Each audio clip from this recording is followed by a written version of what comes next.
Estamos de volta e nesse bloco a gente reservou um espaço do nosso programa para esclarecer as dúvidas mais comuns no que diz respeito ao vegetarianismo e veganismo.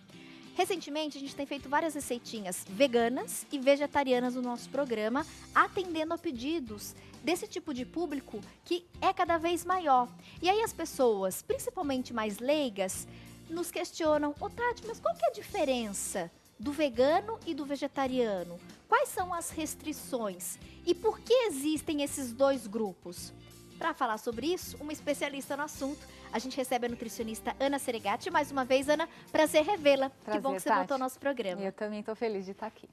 Antes de iniciar a nossa entrevista, eu quero mandar um beijo muito especial. Eu sei que tem uma mãe que sempre acompanha o nosso programa. Como que é o nome dela? É a Dona Ângela. Dona Ângela, olha, um beijo para a senhora, Dona Ângela. Muito obrigada pelo carinho e pela audiência, viu? Eu recebi um recadinho aqui da Ana e eu faço questão de agradecer. Muito bom receber esse carinho de vocês, viu? A gente tem um respeito e, de fato, né, algo fraterno em relação a todos os nossos telespectadores. Que bom que você está aí me acompanhando hoje e todas as tardes.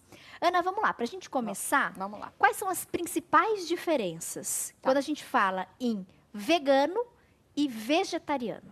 Tá, então, você anunciou a lasanha vegetariana. Vegetariana. Mas não é vegana. Então, a lasanha nós tínhamos berinjela, queijo e a massa de pastel, a massa basicamente. do pastel, isso. Então, ali o fato de ter laticínios, a gente coloca como uma dieta vegetariana. Dentro da dieta vegetariana, que é aquela dieta onde exclui as carnes, o grupo das carnes. Porque tem gente que assim fala, eu como peixe. Se come peixe não é vegetariano.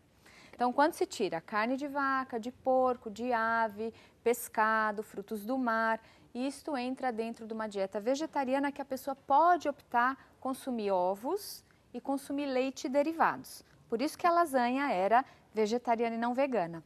No veganismo alimentar, a pessoa retira, além do grupo das carnes, retira os ovos, retira os laticínios, retira o mel, retira um corante que é usado na indústria, um corante vermelhinho que é de uma besourinha, que é esmagada.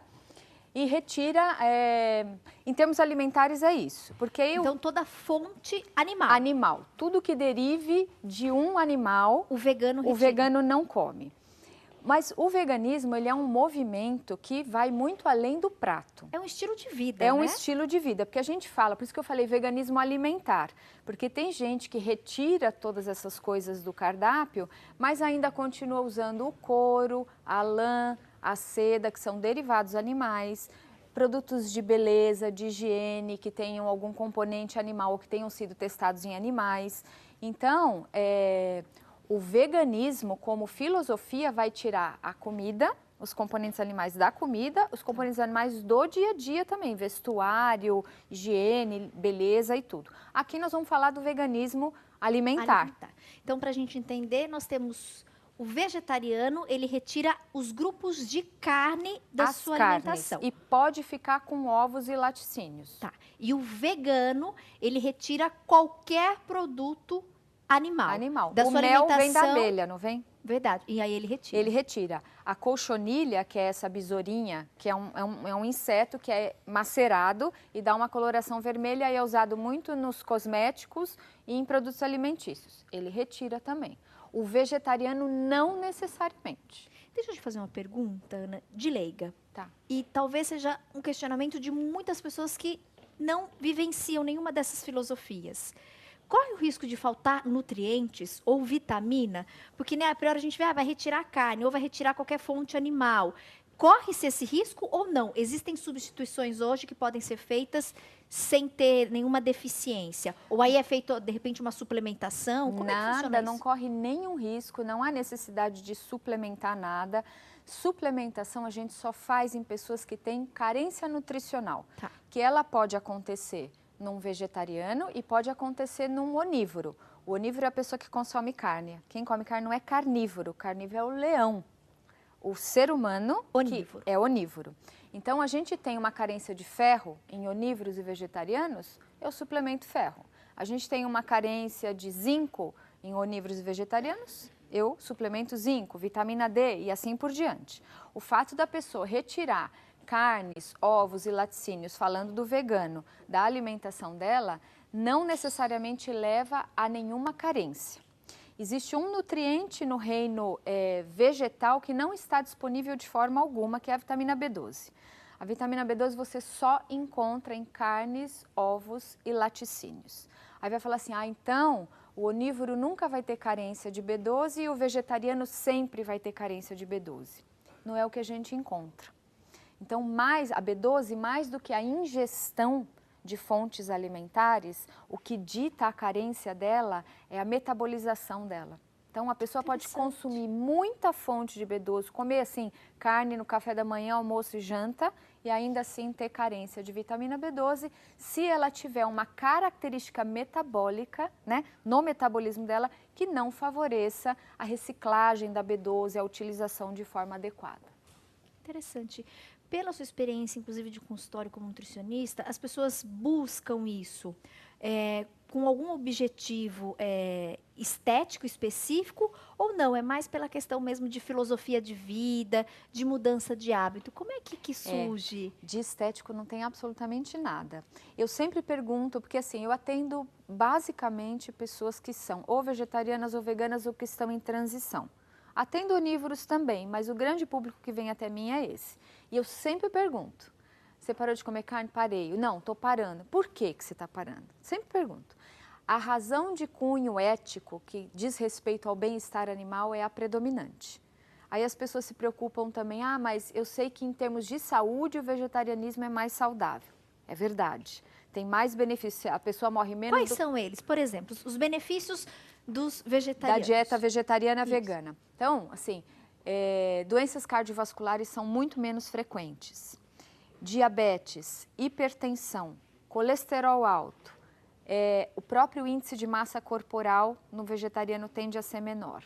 Câncer é menos frequente. E existem outras doenças que vêm sendo estudadas, desde menores, assim, pedra na vesícula, demência. Então, você tem um arsenal de benefícios aí. Só o fato de doenças do coração, diabetes e câncer, que são as 3 doenças que mais matam. Mais matam no Brasil. Entende? Só o fato de você ter benefício de redução de risco nessas doenças que a gente chama de crônica não transmissíveis, já vale a pena ser vegetariano. E qualquer pessoa pode ser vegetariana. Não tem restrição. Nenhuma. Dependendo de idade, sexo. Eu pego muito bebezinhos de famílias assim, a mãe foi vegana na gestação, é vegana na lactação e quer começar a comidinha do bebê vegano. Beleza, manda que eu adoro atender. Interessante, não tem restrição. Nenhum. Inclusive para recém-nascidos. Inclusive, tem um monte de... Como eu tenho bastante mídia social, eu sempre tiro foto dos gostosinhos que chegam lá, que vêm aprender a comer, vegetarianos e veganos. Que legal, Ana. Depois a gente vai divulgar, inclusive, as redes sociais, então, Ana, para quem quiser seguir e acompanhar também. Ana, quais são as principais substituições? Né? Então, por exemplo, a questão dos grupos de carnes, que os vegetarianos não consomem, e qualquer produto derivado de animal que os veganos não consomem. Mas daí, para a gente conseguir oferecer todas as vitaminas, os nutrientes, os minerais para o organismo, quais são os alimentos mais consumidos daí, então, nesses grupos? O bom é que, assim, o brasileiro já come o que deveria ser usado como substituto, que é o feijão. Na verdade, os feijões, até trouxe 2 aqui, trouxe os potinhos da minha casa mesmo, de coisas que eu consumo. Esses são da Ana. Esses são meus aqui. E o grupo dos feijões, então não só os feijões estão ali, né? Feijão branco, feijão carioca, feijão preto, feijão azul, quijalo, fradinho, mas a ervilha seca, o grão de bico, a lentilha, Ai, eu amo. a Lentilha e grão fava. de bico, gente. Então, assim, este é o grupo que vai dar o equilíbrio de proteínas na dieta. E aí, todo dia as pessoas têm que consumir, então, a porção. No mínimo, uma concha de qualquer um desses alimentos pertencentes desse grupo. Arroz e feijão não é um alimento que o brasileiro consome dia a dia? E uma delícia. Não é? Então, fica fácil, né? Se eu tenho arroz, feijão, um bife, um saladão e legumes cozidos, basta eu tirar o bife dali e garantir que ao longo de um dia a pessoa consuma pelo menos uma concha de feijão. De feijões, né? Eu chamo de feijão. Qualquer uma dessas variações, qualquer uma dessas né? leguminosas. nutrientes que a carne tem e que a gente começa a prestar atenção. E que é um grande mito, fala assim, você virou vegetariano, você vai ficar fraquinho, porque vai te faltar proteína. Você vai ficar... Muita gente fala, e é verdade. Você vai ficar anêmico, porque vai te faltar o ferro que tem na carne, que é um ferro especial. E na verdade não, porque os feijões, as leguminosas, elas têm ferro tanto... Aliás, o aproveitamento do ferro dos feijões, ele é equiparado das carnes. Das carnes é um pouquinho melhor. Quando eu como, eu tenho um tanto que o organismo absorve e o outro que o organismo não absorve, né? O das carnes, ele é ligeiramente melhor absorvido do que o dos feijões. Só que tem um detalhe. O Ministério da Saúde recomenda não mais do que uma ingestão de 100 gramas de carne por dia. Sabe quanto são 100 gramas? É a palma da mão. Né? Por dia. Não é por refeição. Por dia. Por dia, isso aqui por dia. Então, como isto daqui não vai dar a quantidade de ferro que um adulto e uma criança precisam, sempre quem consome carne tem que consumir os feijões. Para conseguir chegar Para conseguir chegar no equilíbrio. Então, dá para comer, a recomendação do Ministério da Saúde são 100 gramas de carne ou 2 colheres de sopa dos feijões. Tá. Para o vegetariano é nada de carne uma concha. E 7 colheres de sopa ou uma concha dos feijões, que dá o equilíbrio de proteínas, de ferro e de zinco. Que legal. E aí vale feijões e as variações também que a gente comentou dos outros grãos, por exemplo, grão de bico, uma concha de ervilha. Ervilha seca, tá? Ervilha seca. Não a de lata, não a fresca, não a navagem, a sequinha. Reforçado. Essa aqui que eu trouxe aqui, exatamente essa. Ervilha seca. Ervilha seca. A fava, o feijão branco. Que é uma delícia. Maravilhoso. Muito legal. Então é muito fácil, assim não é difícil. No Brasil é muito fácil ser vegetariano por causa do hábito alimentar do brasileiro.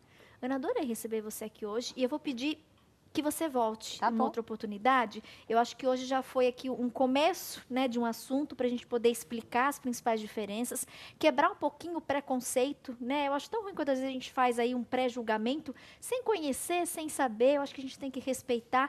Mas eu fiquei muito feliz porque muitas pessoas que não são vegetarianas ou veganas tinham curiosidade de saber entender as diferenças. Então eu acho que esse papel a gente conseguiu cumprir hoje, Ai, que né? bom. E explicar. Mas eu quero pedir para você voltar numa outra oportunidade para a gente desmembrar mais cada uma Não tem muita dessas coisa para falar. funções.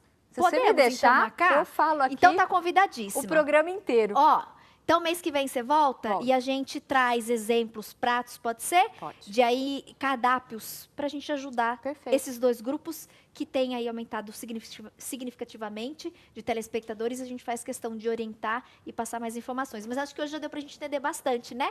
Essas diferenças. Muito obrigada, viu? Eu agradeço, E eu vou Tati. pedir, Ana, por favor, então, para você divulgar aí os contatos na rede social. É Ana Seregatti, certo? Ana Seregatti, no Facebook é Ana Seregatti Nutricionista. Tá. No Instagram é Ana Seregatti, @Ana Seregatti. Eu vou procurar você lá para você Procure. seguir, viu? Segue, você vai ver Até as mês que receitas. vem. Obrigada.